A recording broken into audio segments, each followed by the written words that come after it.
Well, it's a pleasure to welcome back to MSU Today Marita Gilbert. Dr. Gilbert is the Associate Dean of Diversity and Campus Inclusion for MSU's renowned College of Osteopathic Medicine, and here again to talk about one of the, if not the, one of the signature celebrations of Black History Month on the MSU campus, the Dr. William G. Anderson Slavery to Freedom Lecture Series. Marita, welcome back. I'm happy you invited me back. I know you like, hanging out with me. Well, that's right. And you've brought one of your distinguished guest lecturers with you, MC Light. MC, welcome to campus. Thank you. Thank you very much. Marita, why don't you introduce us to MC? Tell us why you thought she would be great for the lecture. So I'm going to ask her how she would like for us to. Light is cool. Light, because that's how I remember. Okay. So, Russ, first I want to start by saying, so if you were a particular Black girl growing up when I grew up, MC Light was like the pinnacle, right? So for me, this was before cell phones, right? That digital age. So I used to still have to go get like Vibe magazine. Word Up. Right, the source. And we actually, before you had a digital wall, like I actually had posters of my favorite artists on my wall. And MC Light was one of the people that was featured prominently when I was growing up. And so it is an honor just to have you here to talk with us in our Slavery to Freedom series. Thank you. For Black girls who grew up to be Black women like me. Yeah. It was important to have you here during our celebration of 50 years of hip hop. So, having said that, this is a legend, an icon, and someone who has been really just impactful in hip hop culture. So we're excited to welcome you to Michigan State University and the College of Osteopathic Medicine. Thank you very, very much. I am excited to be here with you all. Michigan is a place that I come to often. And so to get on the outskirts of Detroit is great. To be able to, to just be here on campus is great. Yeah. So, we like to think of ourselves, East Lansing, because, we're the home of the Spartans. We think of ourselves as central, but, I understand. Okay, right. Cool. Everybody is the center of their own universe. Exactly. It's all good. Exactly. That's so awesome. And Light, you probably get asked to do many things. Why was it important for you to commit to doing the Anderson Lecture Series? Well, you know what? This is actually my first of the year. My first lecture series of the year or interview so here being with you today Wonderful. is the first. We're honored. Spending a lot of time in the creative mode. So when given the opportunity to get out and talk with people and meet with people and just get a temperature for what's happening, I love to be able to take advantage of those types of scenarios. And so this just fit right in. And I'm here to participate, which means not just to talk and spread and share my point of view, but also to gain some knowledge about how others are feeling. Yeah. And, Marita, I should say first, we could spend the whole conversation going over MC Light's distinguished career. If people want to go to Wikipedia or Google, we want to hear more of her thoughts on that, on today, on this program. So can you tell us a little bit what you're going to talk about in the address, and sort of, are there some things you hope people take away, or you're like, here's what I talk about, you take away what you want? Well, you know what? It's a Q&A, which is great. So we get to follow the tempo of what's happening in conversation. And, I've done many lectures and I've done many panels. I always feel, and I've actually hosted them and moderated them as well. And I feel like you get the most out of what it is the people came to see when you involve them in the questionnaire. And so for me, it's just about not just being on a soapbox just talking, but actually giving and responding to what's happening in the moment, but also, somewhat satiating the viewership, those who are there to take in all that we have to offer. And Marita, what are you hoping your colleagues and friends take from this evening? We are going to have a moderated discussion first. What do I want them to take? So a couple things. Some of the things we talked about yesterday, really, first of all, why it is important to commemorate, to honor, to celebrate Black histories and Black futures. right? That I don't see them as separate. For us to actually talk about that there is a space, like it is not something that we hide in a closet, or these are, not topics to be discussed. I think also it's really important to me that we have intergenerational dialogues, right? You are definitely committed to that. Yes. I am. So it's interesting to think about this idea of like hip hop being 50, right? And then also that I have students who are coming up in this era, and the way I started and talked about why this woman was so important to me, not just as a rapper, right? But the kind of dignity and power that she personifies. There are students that I have that are holding women in hip hop in the same regard, right? But also don't know some of the struggle, don't know some of the history, don't know some of the victories, right, that have been won. And so it is always important to me that we connect those. And then lastly, I mean, this is Black History Month. I want it to be joyful, right? I think that's really important more than anything. I was in the grocery store and somebody was like, I'm so excited. Y'all are bringing MC Light, right? Like, I want folks to be jubilant. Yes. I want there to be different kinds of presenters, and I want to be able to share all these different threads of freedom movements, right? Past and present, but then also to have these opportunities to probe kind of what it is we should be freedom dreaming about for the future. So those are some things that freedom dreaming. I like that. Yeah. Well, in Light, how are you reflecting? As we could have a conference with 50 years of hip hop. You've been involved in much of it. What are you kind of reflecting on these 50? What it is that the doc just shared resonates in terms of intergenerational connection, or within our company, Sunny Girl and Hip Hop Sisters, we just call it the Circle of Wisdom. And that is, younger teaching and showing older, and older teaching and showing younger. And I think that's really important. And then I just had a couple of new thoughts that metamorphosized, so to speak, or manifested when you were talking about the supermarket visit. I thought, first off, how great it is to be here, because I've made many trips throughout my entire career to Michigan and, some of the surrounding states and cities. And I just could only imagine at that age, for me back in Brooklyn, it was Salt and Pepper.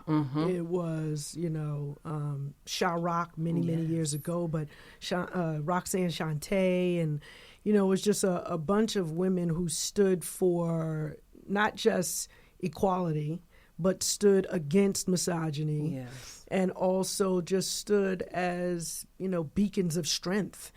And I imagine I may have been able to do that for a generation of women, several generations of women. You should claim that, because you did. Yeah. Well, thank you. Thank you. I think one of the things that was important, right, I talk about this idea of it being a visual, right? I had this visual before me every day. I think one of the things that was so powerful for me visually was the way that you showed up was really not about anybody else's gaze. You know what I'm saying? Like, not this marketed idea of who MC Light was, right? It was all very intentional. And of course, it was that 90s Black girl style, right? So I did have the stacks. I had the hair. Asymmetric. I had that. I had the earrings. I'm still wearing hoops. But it was also very much about, like, I determine how I present my body. I determine through my lyrics how I present my intellect, my wit. And it really kind of gave us permission to take up space in that way, right? That we could construct these ideas about who we were as young girls and as we became young women, fully fledged women, right? that was an image for me that was really, and I've kept that. And this idea, the word that came to mind was being self-possessed. Okay.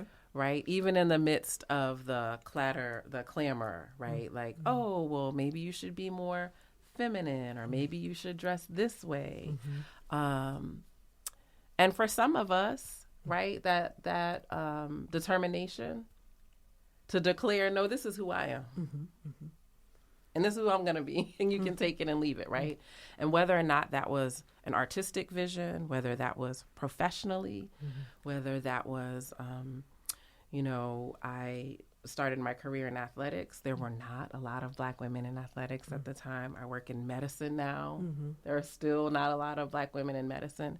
And so that self-determined kind of embodiment of self for me is something that I got from you, Latifah, of course, and also just the way that you kind of demanded to be seen, even in hip hop, right?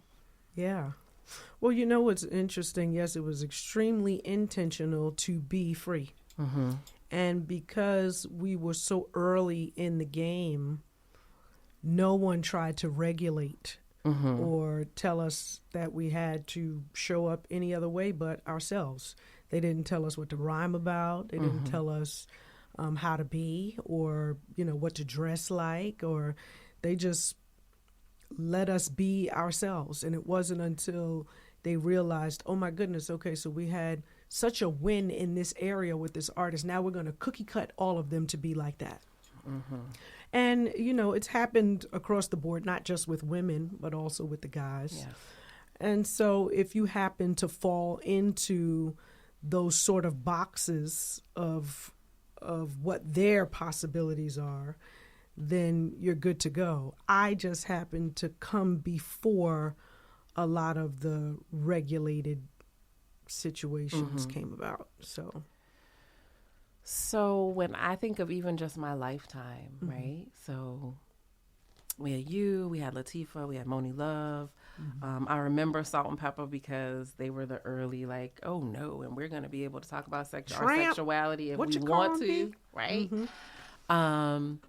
Oh my gosh, so many. I remember also kind of this moment when Lauryn Hill showed up. And how all the Black girls were just, I think, equally taken, but it was also the artistry, right? Like I can rhyme, I can sing, I can act, right? And so there was kind of this new vision for who we could be in the music industry as creatives. Showing up with natural hair and then locks and then like, nope, this is it, right? That was important. I think also really about Missy Elliott, who is one of my all-time favorite just artists. And I hate when people will be like, oh, young people will never know. Okay, but really, they've always grown up with this platform of being able to kind of see the music, right? They didn't live in our time when music video, right? Like, that was a big thing. And the way, so yes, as a producer, we heard some of her tracks, but the way that she just took the whole scene artistically and pushed us, right? Like, I think there was early on Public Enemy with their videos, like, that was like a real, nope, we doing resistance, we telling this narrative. But Missy did she did it in a different way about this, with this creativity. And then I think it was also kind of, and I own all of it, the whole vision, right? Like I've produced the track. These are my lyrics. I did the treatment for the video. I'm in the video. I'm central to the video, right? Like, man, that was this other moment of like possibility for us, right?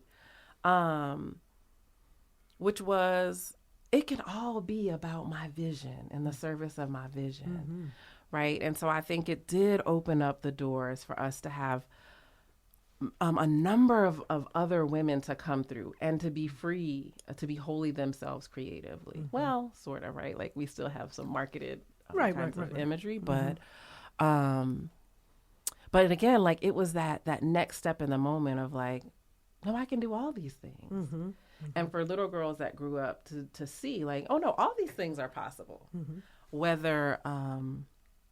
Whether they became hip hop artists or attorneys, right, or educators or Mm-hmm. scientists. And so I think that's another gift that hip hop has given us, and we're seeing it, use the word manifest, we're seeing it in these later and current generations. Mm-hmm. I think it's beautiful to be able to, you know, be in a room with an executive from whatever Xerox to AT&T, and you've got attorneys that have been influenced by hip hop, went to school, came back, and now they work at BET. And, Right.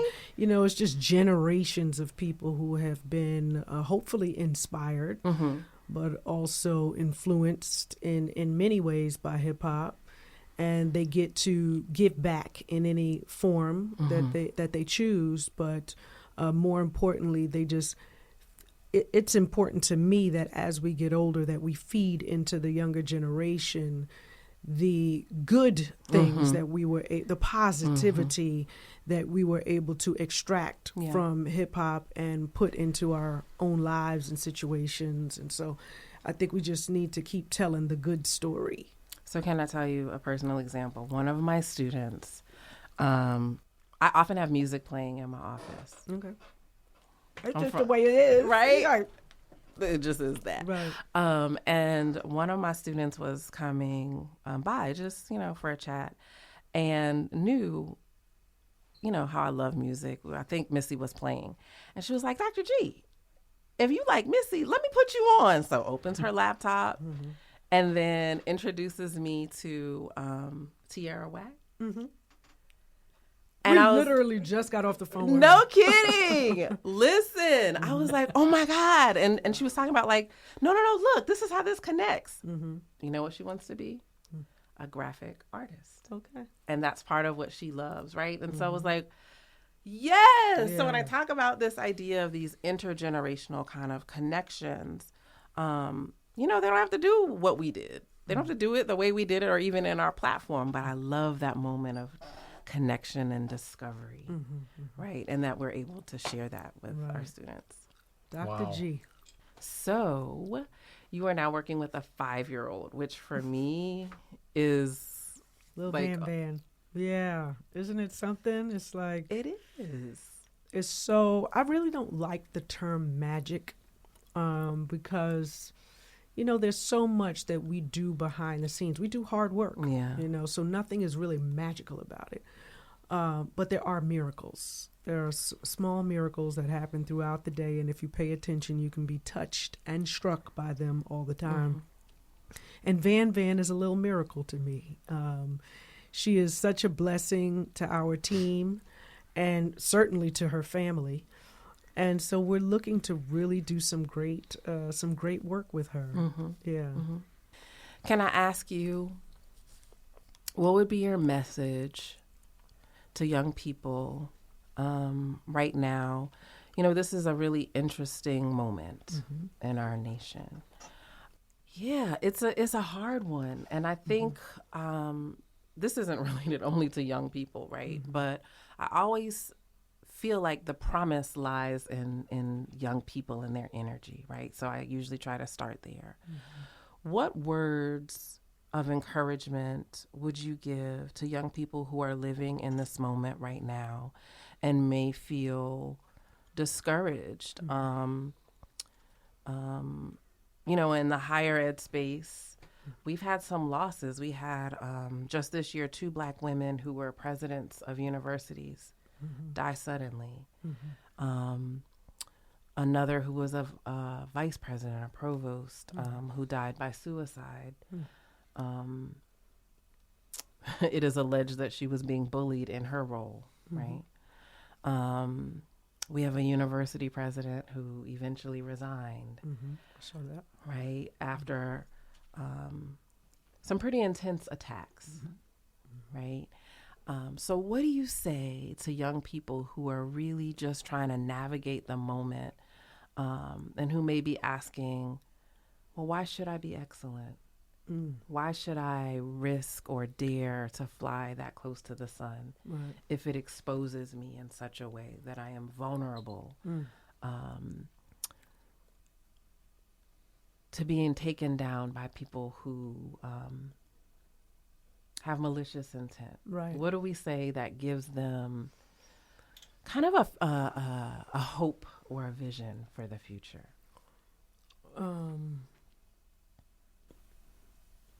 First thing I think of is Proverbs 3, 5 and 6, right? To lean not on your own understanding, but also to understand that excellence is not optional. It is a must. And there will always be opposition. And we have learned to have to get over it, above it, under it, around it. I call it permeating like water. And being malleable enough to move when you need to move and to stay put when you need to stay put. It takes patience, and it takes really being in touch with your inner self, your inner God himself, because he speaks. And if our world is quiet enough to be able to hear what it is that we innately already know, then we can move accordingly. And we can feel accomplished when we move because we did the right thing and we moved when he said to move. And I know that may sound a bit esoteric to some and not enough meat and potato to it. But I'm not talking dressing. I'm talking meat and potato. This is the mainstay, and that is your connection to your source of power, which is God. And there are so many stories throughout the Bible that we know of where people were met with opposition and had to somehow dig into their well of knowledge and their knowingness. And stay close to those. If you feel like you don't know, stay close to those who do. And because, your connection with God may not be strong enough. So he's given you people around you that you can latch on to and don't mind you being latched. You can tell when the love is real. And so sometimes you have to get your source of power through someone else who is really connected to God, and that's fine too. Yeah. But I think it all starts there. And then also what it is that you focus on. If you're focusing on the negativity of a situation, it can lead you to a more of a microscopic view of what's wrong. And then it's right there in your face, as opposed to thinking of how do I make this situation work for me, and how within it can I align with allies. And that's when you also have to hear that voice, because many people will come to you in the vision of an ally and not be. That's right. Yeah, this is chess we're playing. Right. This game of life, because that's what it is. You got to figure out who are your opponents. You got to figure out who are your allies, who you're playing with, because you don't want to offend the wrong people. Right. Because then forever and a day you're looking over your shoulders, trying to figure out who's coming. But the truth is, get right with yourself. If you are right, and what I mean by that is making righteous decisions that can affect other people, you're on a road to much more successful times than not. And successful doesn't always mean a pocket full of money, but it means feeling good about yourself and being able to take care of what you need to take care of. So I told Russ what my favorite song was, right? But there were others that I also really loved and were really significant at the time. So I think about Poor Georgie. And this ability to kind of talk about, like when I think about hip hop, it was part documentary, part criticism, right? Some social criticism, commentary, and resistance. But there was a way, I think, that you talked about, hey, this is what's happening in my neighborhood. This is what's happening in my reality. right now that was different, right? Like, hey, pay attention. This is detrimental to my just existence, my being, right? So the question might be like, even thinking about like, so how do you put pen to paper to write that rhyme, right? Or one of my favorite. Poor Georgie. Yeah. Especially at that moment when that's a conversation we needed to have, whether it would have been like the way our grandmamas used to say, like whether it was a house business, like we needed to have that conversation, right? But it was kind of public, right? Well, I mean, true to my heart has always been an anti-drug message. So anywhere that kind of becomes a discussion, that will filter in. And so with Poor Georgie, I had listened to Toto's version of Georgie Porgy forever. My uncle used to play that on his record player. And I was in love with that music. So when DJ Doc played the music for me, I knew that if I could become a part of it somehow, that would be great. So just listening to the music, it told me what to talk about. And because there were so many instances in my neighborhood where people were, just growing old way before their time. And due to drugs and alcohol and all of the rest of it.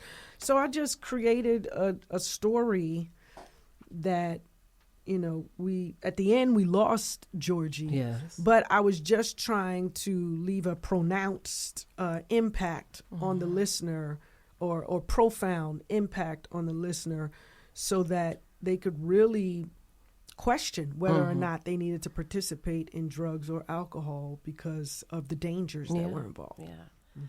That was when we were still storytelling. Like, I really love that moment in hip hop. So this will be my last question for Russ, because it's my personal question. So you are the voice of the Grammys. I was watching the Grammys, and I was really struck, right? We talk about, like, Black music is American music. But, baby, if you watch the Grammys this year and you didn't see that, your left eye and your right eye owe you some things, right? So there were a couple of moments for me. So the tribute moment is always, it's kind of heavy, right? Because we're like, okay, these are the people that we've lost, and we know how that's going to be. And those, people, we're connected to those folks. Love Stevie Wonder. His tribute for Tony Bennett, excellent, right? You could tell, like, these are men that loved and admired each other, right?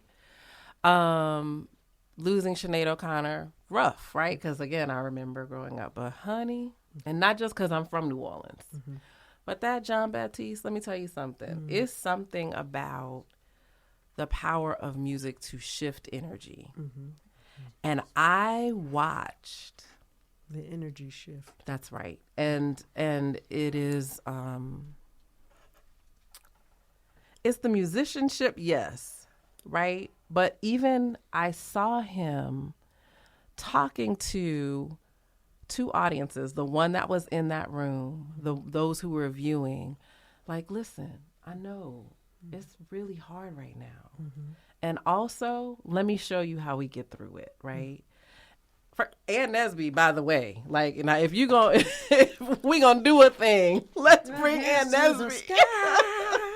And who did it? Yeah. Were you jumping up and down? Because I was in my bedroom like, listen. Yeah, you know what? I just thought how uncanny that, John Baptiste comes on the scene. He's been working all of his life. Yes. But it's always like a coming out party for someone who has been working in the trenches. That's right. And then they finally get recognized and then they get embraced. And he has truly been embraced by the music business, which is wonderful, and the Recording Academy. Because his family at home, like, we've known them, well, I guess forever. Right. And so to see him on a world platform now is another scenario, but we understand why.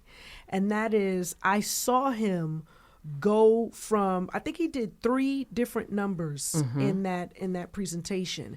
And as he excelled through it, he was able to lead his band into the next moment of revelation and evolution and elevation. And to me, that was everything. And when you ended with, Optimistic, with Ann Nesby and Jimmy Jam and Terry Lewis, to see him have his moment. Did you see his boots? Of course. Now, okay, so I got to tell you, I'm one of the executives of The Wiz. Yes. And of course, those boots are the whole story of, taking over the witch's power. That's right. And being able to wield it for good. And so that's exactly how I saw those boots that he had on his feet as he moved throughout that stage. It was like nothing can stop him representing us from elevating. So you know what that comes from? Like, you got to come to New Orleans. Okay. And I'm going to take you to a second line. Oh, right. This is our tradition. Right. So this is how it starts, right? Right. Like, there's sorrow, profound sorrow. You've lost this person that you love, right? And we have a service. We have the funeral dirge, which is very solemn, soulful, right? When you get to the gravesite, in New Orleans, we call it cut the body loose. And then It's on. right? Second And then line. we proceed through a neighborhood, right? And it's really that moment that you saw in that space. Imagine walking through an entire neighborhood. And when I was a girl,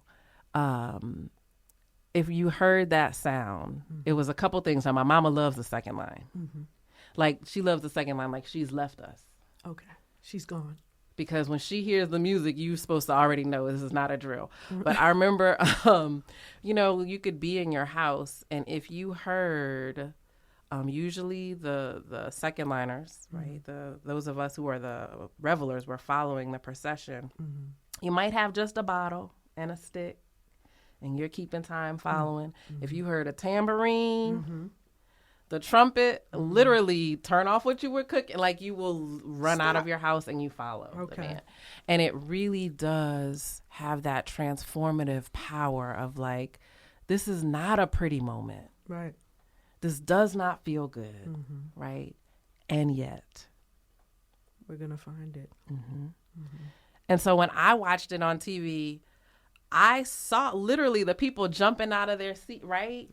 There's something about transformation. And so in some ways, I guess that did connect to the previous question I asked you about, right? Like, just being present and open, right?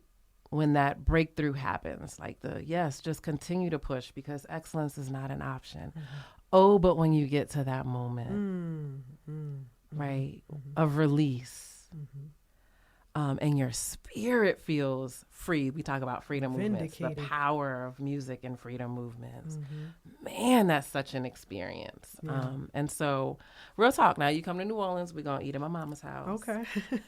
No, I love that you were able to make that correlation between what it was that I felt and what it was that it is. Yeah.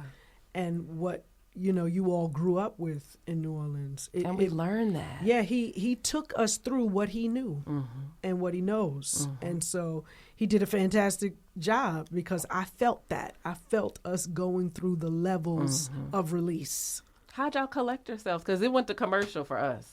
Yeah. We probably used that commercial to get it back together. All good. Well, I appreciate you. Thank you so much for being a part of the series. We will talk more deeply about freedom movements, our civil rights histories, lessons, our connection to music as a site of resistance. And a civil rights project. I thank you, Russ, for letting me come back and kick it with you another day. Thank you for leading the conversation, MC Light. An honor to have you on our program today. Thank you very much. Thank you. And I'll just remind people that Light is here as part of the Dr. William G. Anderson Slavery to Freedom Lecture Series, the signature celebration of Black History Month on the MSU campus. Much more at osteopathicmedicine.msu.edu. And Y'all come see us tonight at 5 All right. in the Kellogg Center. I'm Russ White. This is MSU Today.